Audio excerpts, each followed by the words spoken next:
So what was your first thing which came to your mind when you heard that Azzaro wants to release a new fragrance for men?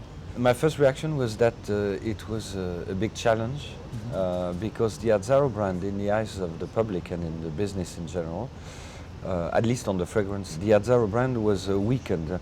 It was viewed as a brand for aging men.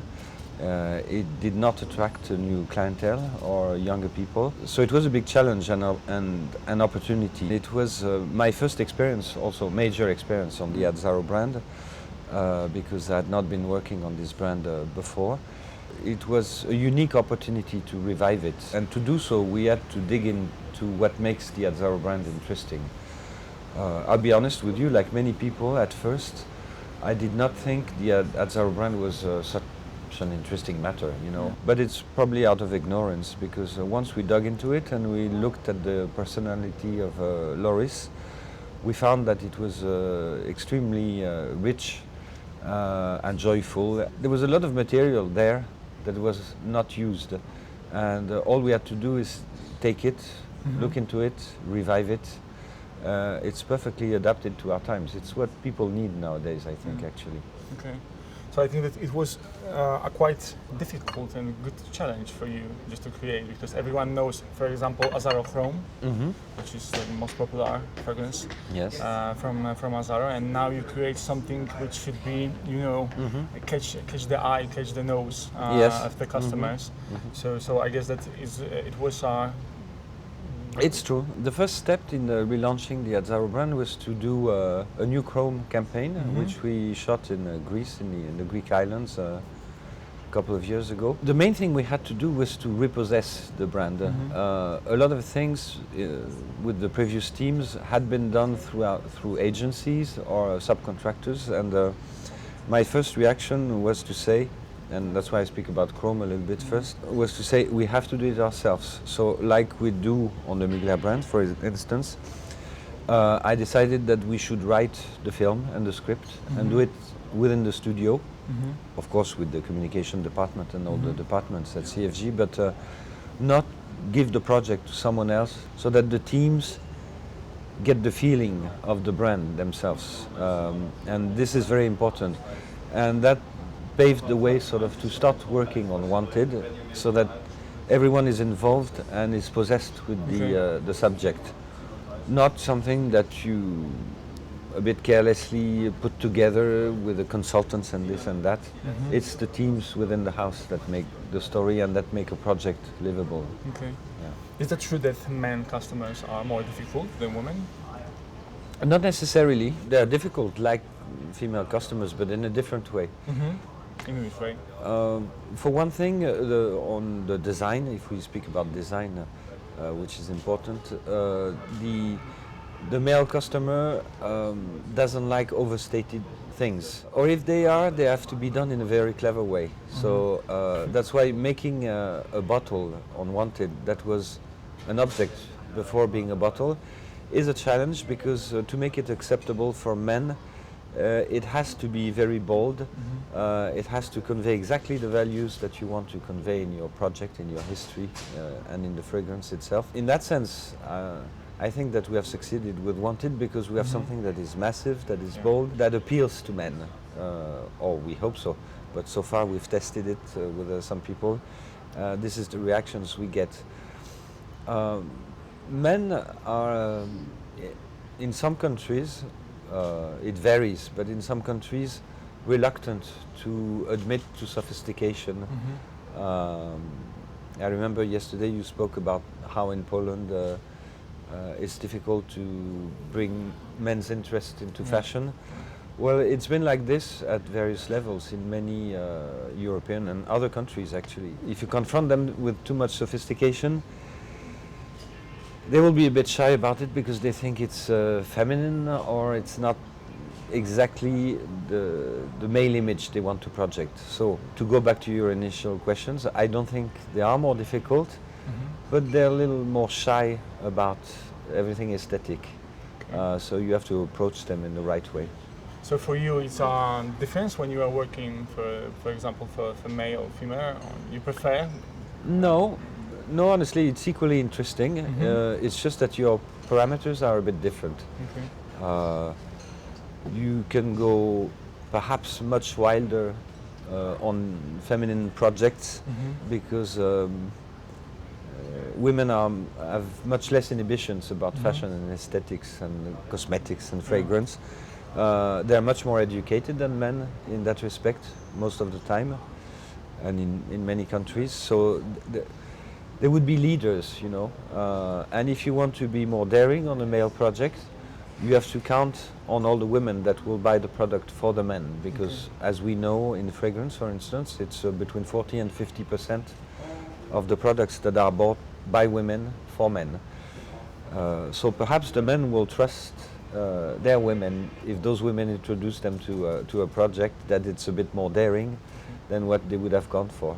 Okay.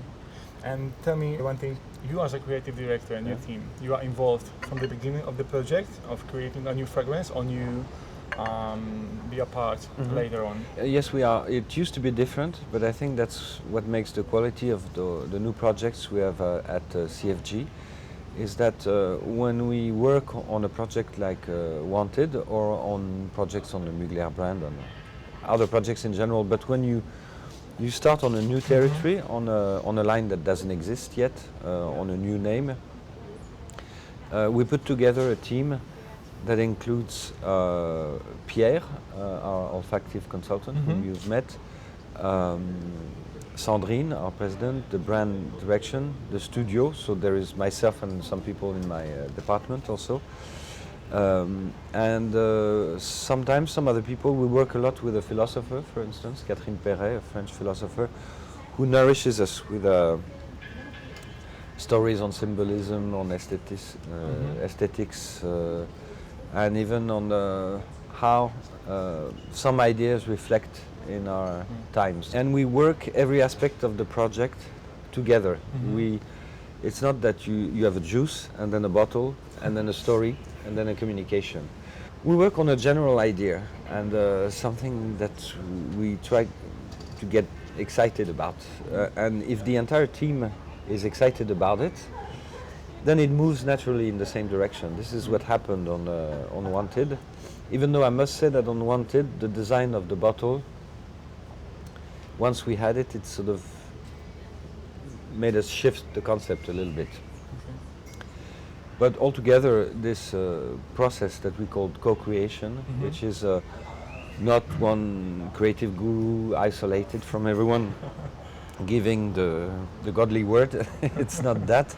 It's really a team that nourishes an idea that becomes a story together, and every aspect of the mix moves on in the same direction. This is I think this is the best guarantee of having something very consistent, yet rich in all its components, whether olfactive or in design or in the artistry. And till today, which projects are the best for you, which you remember from your career? It's difficult to say. If to speak about the Azzaro brand, what was really a change for me and an excitement was to work on chrome, because it was those values about a father and a son history and things like this.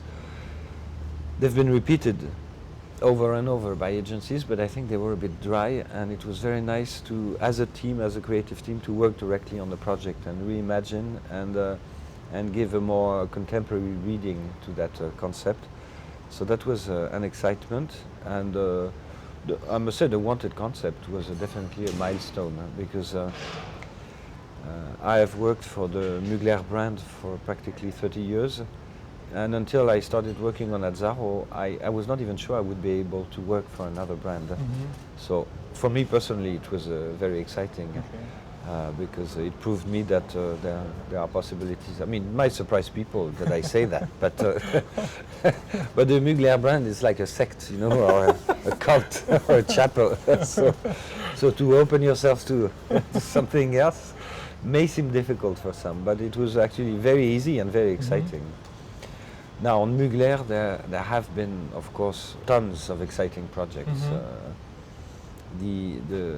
The way the creativity and the high demand we have on the artistry of what we do at Mugler makes it that there are projects that were not fun to work on, I must admit, but practically all of them have been big challenges, technically or artistically.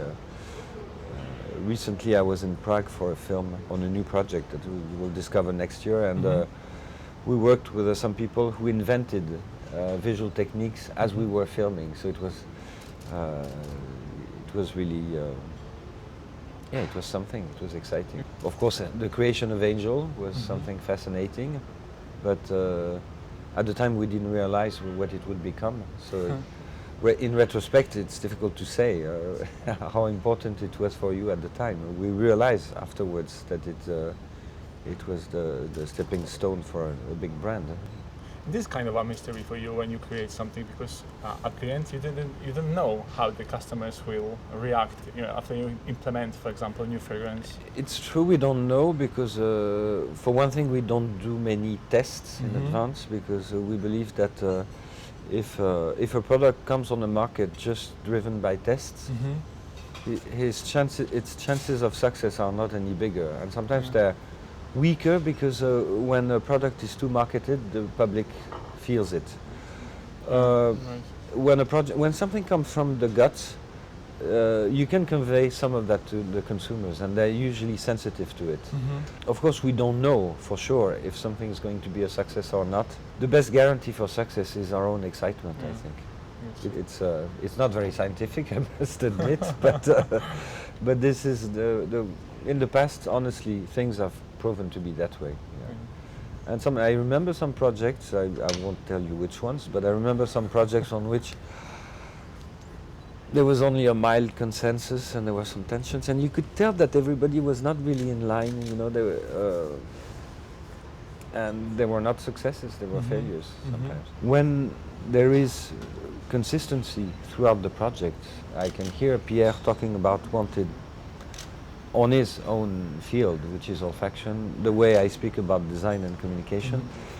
It's aligned, it's consistent, and I think this is one thing that we very humbly must accept, is that we must have consistency. Then there's a lot of freedom and room for creative expression within that. Okay. Thank you for this interesting conversation. Well, you're welcome.